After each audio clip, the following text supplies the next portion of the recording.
All right, so in today's video, we're gonna jump right in on the scanner over here on the table. Now, MUCAR reached out to us and asked if we wanted to review this scanner. Now, we have reviewed their scanners in the past, and we are 100% happy with them. We still use them in this shop to this day. We've also done other scanners, and so we kind of have learned what we like and what we don't like.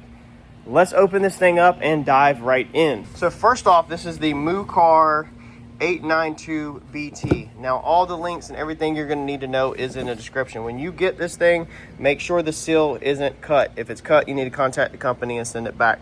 So it does have the 8-inch HD display, all right, equipped with online services, support, capability of over 100 different car brands, all kinds of stuff. So you're going to want to check their website out and read all the features that it does. It does include ECU coding and maintenance features. So you're going to want to check to make sure that this is what you want and it has the features that you need. We're going to open this up and take a look at it, see what it looks like, what it feels like, what it comes with, and we're going to actively put it on this car because we know we have airbag codes. So we're going to scan this car, see what it looks like. So this one is really slick. It's got a huge screen. One of my favorite things is the magnetic dongle on the back because it's super easy to do. Now, the other MUCAR one we had that we reviewed actually has it where the dongle goes inside of it. So you can check that review video out if you want a little bit of a different style one. This comes with, let's see here, start opening all that stuff up, Ed.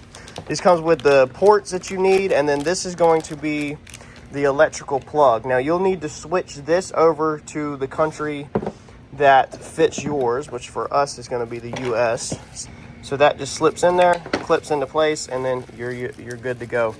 Now, this is going to be the adapter that's going to go into, let's see here, this goes into the car. Yeah, that goes into the car side. It's an extension is what it is, and then the data cable goes into that if you need to hook up a system for the data cable. Plug that into this, and then the other end into there, I believe. Yeah, that all plugs together. So depending on what feature you're using, that just clips right together. Clip that in there real fast for us. That clips in there. This will go into here. That, and then that should go right into the top. Yep. Because like then you would plug this into the car, and then you take your dongle, and then you plug it into here. Then you should be connected every which way possible. And then everything is connected up. So if you need that feature, they give you all of the cables that you need for that. Now, it comes with the instruction manual, and this is what's going to go into detail and tell you what all is there.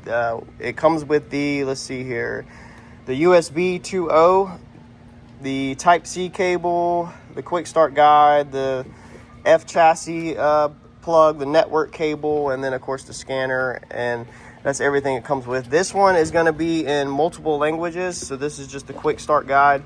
You can turn to your language and get you up and rolling. We're going to go ahead and plug this thing up to the car though, and just kind of show you how it turns on, how the features are. I'm not going to walk through this in depth because we don't have time. This thing is going to be loaded. So when you first get this, pull this off.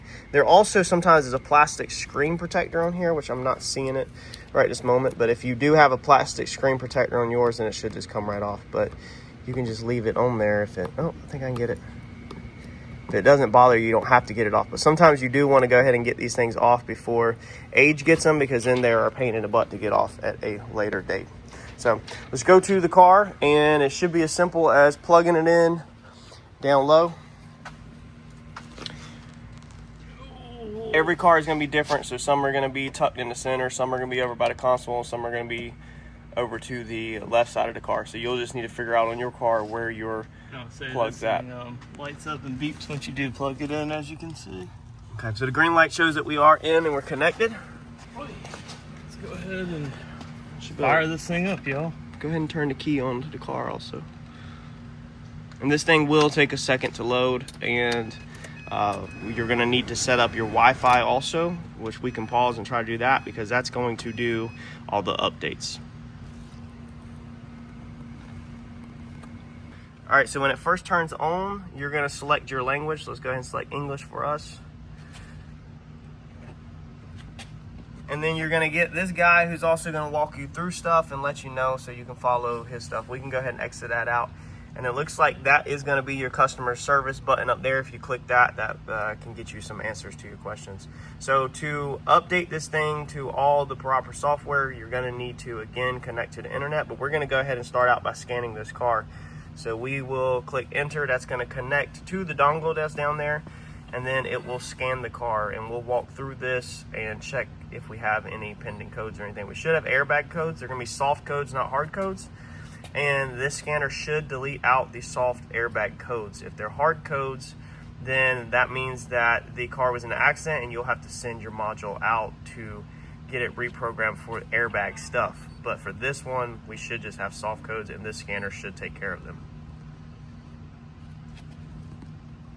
So you'll come right here on this screen, and we normally do the automatic selection. You can manual select it if you want, and then it displays your VIN number. I always make sure the year looks about like what it should be. Yeah, definitely double check to make sure everything looks right. It'll connect to the vehicle, and then we will do the scanning thing. Now this should handle most all of your stuff that you're gonna need. This is not some, $10,000 scanner by any means, but this thing should. We need to do let's do smart scan. And just so you know, it's connected to the vehicle. That's actually the voltage of the car is reading up top. The smart scan will go through and quickly scan and show you all the codes I'm learning on these. The system scan will go through and scan basically one at a time. I like just doing the smart scan because it doesn't take that long and it shows you literally every module that's in the car. But if you're working on just one module or one area of the car, you can scan just that individual one. You don't have to do the whole entire vehicle. Now this thing again is going to have way more packed into the scanner than we can go through in this video, but I just want to show you the very basics of how it works, how to turn it on, and how to use it so that we can get you up and running. So let's start out with some of these codes, Ed. Let's see here. Once we get done, I guess let's do a quick erase, because when you see power codes and stuff, a lot of times that's just from batteries like being dead. It also says old, the past. There you go, that's a good point. So it shows you right there on it if it's current or not. So these are going to be current probably. We had all that stuff unplugged, but the other ones you can see they do say old and past. So once this is done scanning though. Yeah, every time it finishes the module, it seems like it resets. But also to the right, it's nice that it has a Google search if you're hooked to the Wi-Fi. Yeah, we need to hook the Wi-Fi in, and we should be able to click that. And that way you don't have to use your phone for everything. You can actually be on your scanner. AI assistant. The AI feature stuff is very nice, but still take the AI stuff with a grain of salt. Definitely do your research, because sometimes AI is not 100%. We're going to have all kinds of codes just because of the batteries being unplugged in here. Let's let this finish doing its thing. All right, so it's going to show that it scanned 9 systems and that there's 21 codes. So we're going to go ahead and do the clear DTCs, because we want to get rid of, for our situation, all of the dead battery stuff. Just because we know we've had the battery unhooked. Sometimes if you're chasing codes, it's best to do this and start fresh. That way you can see what comes back, and this is going to get rid of all the past codes and the old codes. That way you're not, running around looking at codes that are not even, they don't even pertain to what you're working on right now. All right, so it says 0 DTCs found, and that's probably because it cleared out the airbag codes are not an issue. Let's start the vehicle up and make sure nothing comes back over. Now let's do another scan if we can and go back. All right. Smart scan again, and then we'll go into some modules real fast and just show you some very basic stuff. The electric parking brake, we can go to the maintenance feature, because that's going to be a very useful thing for a lot of DIY guys that are doing their oil change and changing their brake pads. So we'll definitely check that out once this is done scanning. All right, so it finished the scan and it cleared all the codes for us. We don't have any codes, so let's go back to the home screen and let's just check out some different features that this thing might do. So maybe that would be... So you would want to do a maintenance. So we go to maintenance.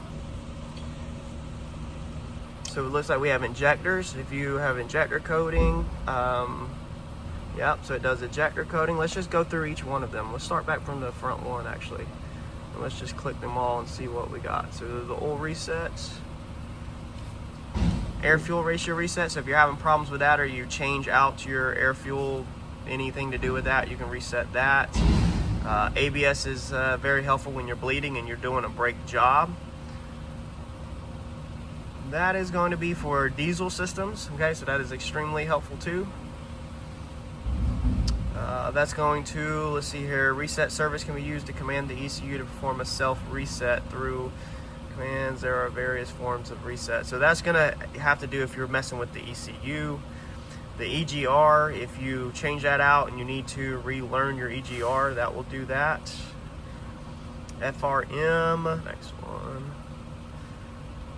By reading the mileage data, various systems of the vehicle's driving mileage can be determined. So that's going to help you show if anything's been changed out, I guess. Like it'll show you the odometer stuff.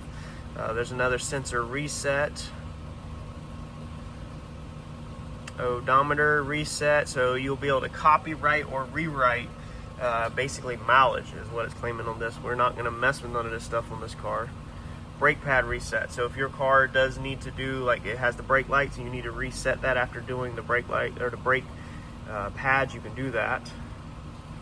Stop and start settings. Always been curious about that. So you can set it up to, I guess, mess with the start and stop buttons on newer vehicles. This one doesn't have any of that stuff. And then that's going to be the injector coding if you need to code new injectors.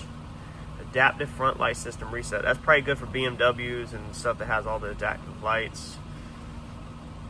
Sunroof. That's very nice if you, especially with the Fords, when you are changing out this broken sunroof tracks, you can, reprogram the sunroof. Don't know what that is. That's something else to do with diesel. Seat calibration is very useful when you're changing out seats after collision and stuff like that. Air suspension, that's useful for some vehicles. The airbag reset, that's going to reset, should be the soft codes only, not hard codes. Hard codes you have to send out, but it might do them. We will try it on one car eventually, but we don't have one in now. Gearbox relearning, it's going to be transmission stuff, turbo stuff, water pump.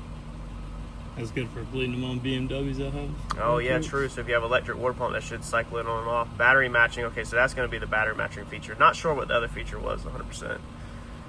Clutch matching. And this thing is just loaded. Keep rolling because this has got so much stuff. TPMS is going to be helpful to a lot of guys. Throttle, yep. If you're changing out throttle bodies. Transport mode. That puts it in where the towers I think can't do much to the car. So yeah, I know some cars have different especially features like on that. I think new cars sometimes are in that. You have to take it out of that, so Yep. that should help with like brand spanking new cars. Language. Change the language in a car. Steering angle reset. That's a big one for if you're dealing with alignments and stuff like that. You have to do the steering angles. Tire size adjustment. This is something I want to personally do on my truck. I haven't done it yet.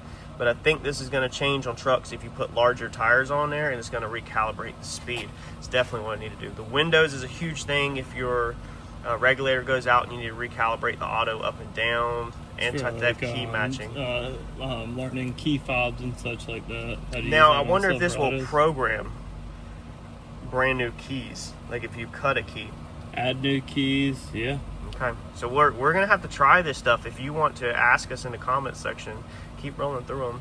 As for the sensor on the windshield, if it has it, and then gear learning. So yeah. So this thing has a lot of stuff. It has way more stuff than we could sit here and do. And again, on this car that we have right here, this car is super basic. We have some other cars, such as this Lincoln over here, that's probably slam full of electronics, but they don't have issues with them. So in this video, we're not trying to troubleshoot stuff. I just wanted to show you this scanner. Overall, this is it's honestly a nice scanner. It feels good. It feels like it's good quality. The screen is good. Eddie currently has the other MUCAR that we reviewed on this channel, and he actually said that just quick right out the box that he likes this scanner better than the other MUCAR scanner. But every single scanner is going to fit different people with different budgets and different needs. So definitely check out their website. It will list all of the features for that scanner, and it will list the current pricing, and then you will be able to from there decide if what scanner you can afford and what features you absolutely need and what features you can do without, maybe to save a buck. But either way, so far MUCAR, we're 100% on board with them. We use them actively in this shop to repair vehicles. This is what we use daily. And I have currently not had any problem out of the MUCAR scanners at all. Also have the OBD function, which is more like your basic scanner. As you can see, we're Bluetooth away from the car. The Bluetooth feature is honestly my favorite thing because we worked for years with ones that had to have the cords plugged in. So being to be able... So real quick, this is going to tell you rating is completed, not completed. So if you know emissions inspection, you can have one not completed. So this one's ready. Engine lights off, enter, readiness, live data, codes, you know, just your basic. It does read the live data. So if you need to drive the car and troubleshoot stuff, then it will show you the live data. Let's pull up the live data real fast and just see, like, just something. Just click a couple things and let's just, oh, there you go, select all. So that's going to show you all the values of like different things. Let's just scroll down the list real fast so people can kind of see what's on there. I mean, this is going to help tremendously in troubleshooting if you're trying to figure out, you know, different things that are on and different things that are not. For the average Joe, this scanner honestly probably has more than you're ever going to even use. It has more than we are going to use, and it has more than we even know how to use. So this one is excellent that you can just spend the money and basically grow into this thing and learn, you know, as you grow, instead of buying something really basic. A lot of times with the basic small scanners, you just kind of throw your money away. The readiness cycles are good for if you have to deal with inspections. That's what we use it for, is to see what systems are ready or not, because you have to have certain systems ready in order to put a vehicle through an inspection. And being this is a dealership and we are in Admissions County, we have to watch readiness monitors to make sure the car is ready, to make sure there's no pending codes, and to make sure everything's working before we can legally sell this car. So for this scanner, everything is going to be in the description below. The link to purchase it, any discount codes, anything like that is going to be there. You can also go to our reviews playlist and check out the other products that we have reviewed, including the other MUCAR scanner, which again, we personally use at this shop daily, and see if maybe that one's a better fit for you. But I think that this one is so far the nicest MUCAR scanner that I have received and I have used personally. Greatly appreciate you watching the video. If you have any questions, let me know in the comments below. And also go ahead, if this video is 1 year old, 2 years old, 6 months old, ask us, are we still using this? Do we have any complaints about this? And what's our thoughts after real world using this for a while? I cannot sit here and hold on to the scanner for 6 months and then release the video late, because that's just not how reviews work. So you're gonna have to comment and ask how this scanner is doing in real time, and I will give you updates to everybody that asked that and let you know if we're still using it or if we moved on to another scanner. Smash the like button for me as a small thank you, and hopefully you'll stick around and I'll catch you all in the next video. Thanks, y'all.